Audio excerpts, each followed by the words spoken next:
नमस्कार सब गोटे के। आइ हम एक बहुत सुंदर सन मैथिली गीत सीता सम्मर लऽ कऽ उपस्थित छी। आशा करै छी जे अहाँ सबके नीक लागत, और अगर नीक लागे तो हमर चैनल गीतनाद के सब्सक्राइब कर लेबै, गीत के लाइक कमेंट जरूर करबै। तो आओ सुनू।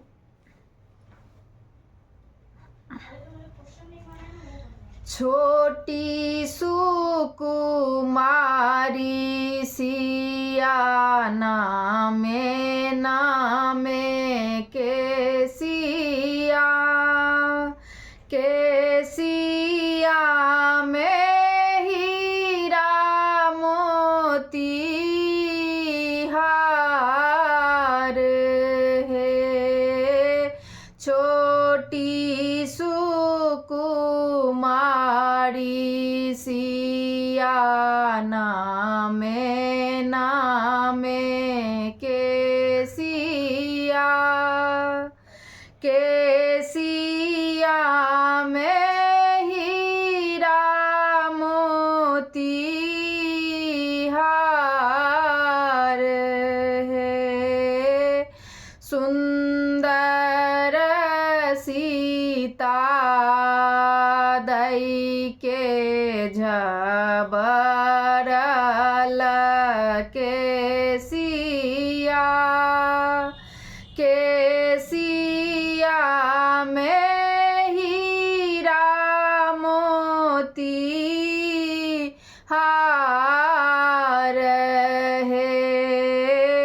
रानी सुनैना के कोरा में सिया बेटिया के महिमा पार है। छोटी सुकुमारी सिया नामे नामे केसिया में हीरा मोती हार है। आयल बैसाख मास नवमी ई जोड़िया चहूँ दिस समय सुखार है। राजा जनक के दुलारी सिया बेटिया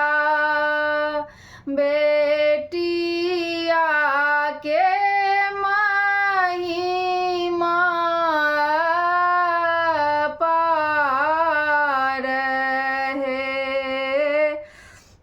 नामन सुनल सिया हुलसल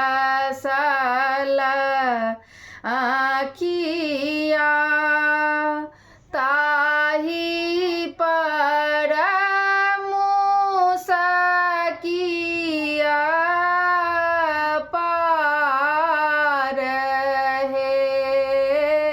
भक्त गणक सिया सुनल निहोरा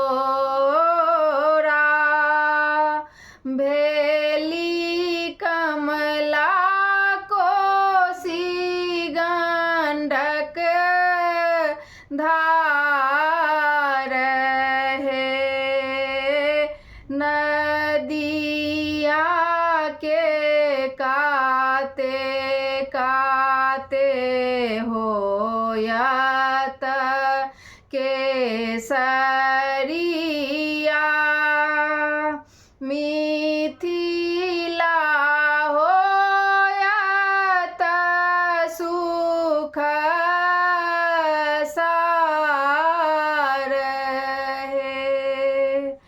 राजा जनक के दुलारी सिया बेटिया बेटिया के महिमा पार है।